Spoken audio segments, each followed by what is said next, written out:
चीनचे राष्ट्रपती Xi Jinping हे गेल्या 2 आठवड्यापासून सार्वजनिक ठिकाणी दिसले नाही. Focus on right now. The question being is Xi Jinping's more than a decade-long dominance over CCP loosening. Xi's absence from public view is raising alarms about a possible shift in China's power corridors. According to reports, the Chinese leader was mysteriously absent from public view for about 2 weeks. That's between 21st May and 5th June.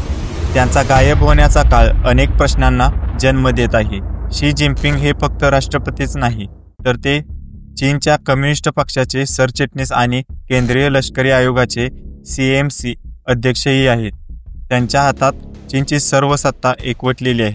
पण आता त्यांचे कुठेही दर्शन न होणे, त्यांचे वक्तव्य न येणे आणि सोशल मीडियावरही त्यांचा मागमूस नसणे यामुळे एकच खळबळ उडाली आहे. येत्या 6 आणि 7 जुलै रोजी ब्राझीलमध्ये होणाऱ्या ब्रिक्स शिखर परिषदेतही ते सहभागी होणार नाहीत, जे गेल्या 12 वर्षात प्रथमच घडत आहे.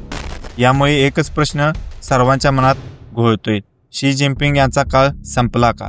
चीनमध्ये सत्तापलट होणार का? या व्हिडिओमध्ये आपण या सगळ्या प्रश्नाची उत्तरे शोधणार आहोत. शी जिनपिंग यांच्या अनुपस्थितीमागचं रहस्य, त्यांच्या जवळच्या अधिकाऱ्यांमधील बदल, त्यांच्या आरोग्याबद्दलच्या अफवा, जनरल झांग युक्सिया यांची वाढती ताकद, वांग यांग यांचं संभाव्य नेतृत्व, भारतावर होणारे परिणाम, चीनमधील सत्तापलटाचा इतिहास, कम्युनिस्ट पक्षाची रचना आणि आर्थिक लष्करी परिणाम यावर सविस्तर चर्चा करणार आहोत. चला तर मग पाहूया. शी जिनपिंग हे चीनच्या राजकारणातील सर्वात मोठे नाव. त्यांनी 2013 मध्ये सत्ता हाती घेतली आणि तेव्हापासून ते देशाला एका नव्या उंचीवर नेऊन ठेवले. पण गेल्या 2 आठवड्यापासून ते कुठेच दिसत नाहीत.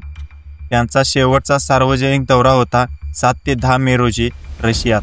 त्यानंतर त्यांचे कुठलेही वक्तव्य आले नाही, फोटो प्रसिद्ध झाले नाहीत आणि सोशल मीडियावरही त्यांची कोणतीही पोस्ट नाही. जपानी वृत्तसंस्था जपान फॉरवर्डच्या अहवालानुसार चीनच्या पीपल्स डेली या सरकारी वृत्तपत्रामध्ये 2 ते 4 जून दरम्यान शी जिनपिंग यांचे नाव किंवा फोटोही प्रसिद्ध झाला नाही. ही घटना खूपच असामान्य आहे, कारण चीनमध्ये नेत्याचं असं अचानक गायब होणं सहसा मोठ्या बदलाचे संकेत मानले जाते. चीनमध्ये यापूर्वीही अशा घटना घडल्या आहेत. मागील वर्षी संरक्षण मंत्री, परराष्ट्र मंत्री आणि काही लष्करी अधिकारी अचानक गायब झाले होते. नंतर त्यांच्यावर भ्रष्टाचाराचे आरोप लावून त्यांना हटवण्यात आले. अलिबाबाचे संस्थापक जॅक मा यांनी सरकारवर टीका केल्यानंतर तेही काही काळ गायब झाले होते.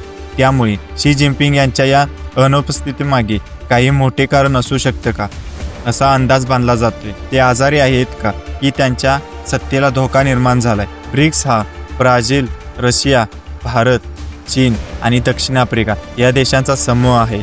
या समूहाची शिखर परिषद येत्या 6 आणि 7 जुलै रोजी ब्राझीलमध्ये होणार आहे. शी जिनपिंग हे गेल्या 12 वर्षात एकदाही या परिषदेतून गैरहजर राहिले नव्हते.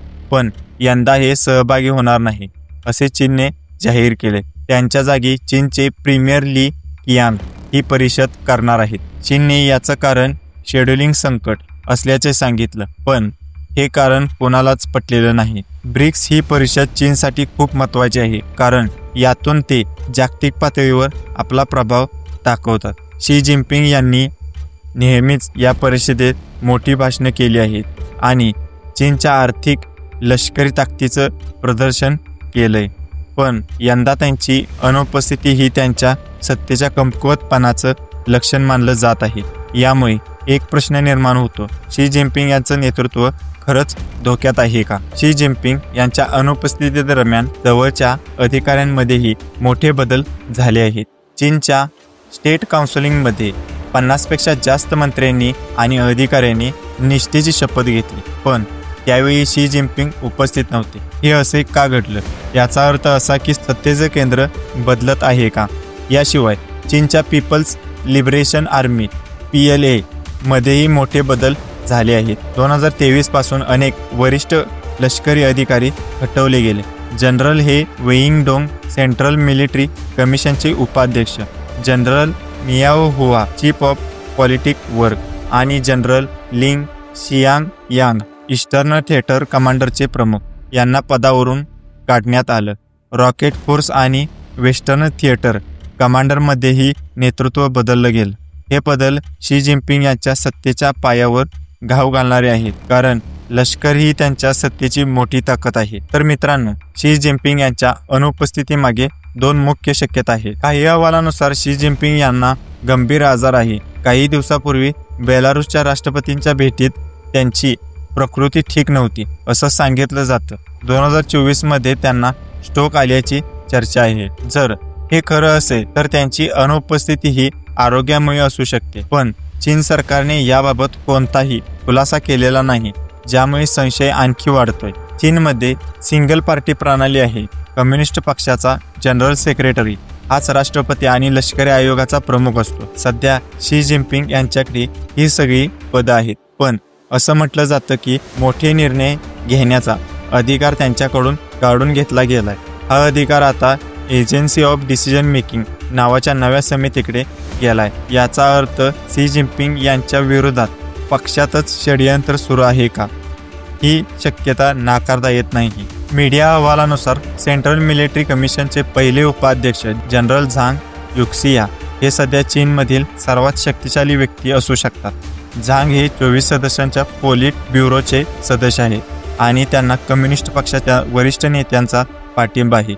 ते माजी राष्ट्रपती हू जितो यांच्याशी निष्ठावान राहिले आहेत आणि शी जिनपिंग यांच्यापेक्षा कमी कट्टरवादी मानले जातात. झांग यांनी शी जिनपिंग यांना 3रा कार्यकाल मिळवून देण्यात मदत केली होती, पण आता त्यांच्यात मतभेद असल्याची चर्चा आहे. सध्या खरी सत्ता झांग यांच्याकडे असल्याचं बोललं जातं.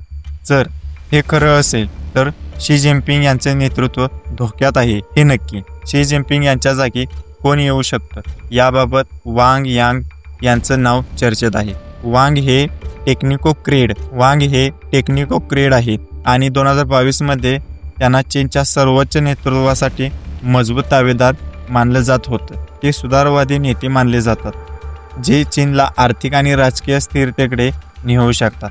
शी जिनपिंग यांच्या जवळच्या लोकांना हटवणं, शी जिनपिंग थॉट हळूहळू कमी करणं आणि वांग यांचं पुनरागमन हे सगळं शी जिनपिंग यांना सत्तेबाहेर काढण्याचा मार्ग दाखवतंय. जर वांग यांग सत्तेत आले तर चीनचे धोरण बदलू शकतं असं तज्ज्ञांचं मत आहे.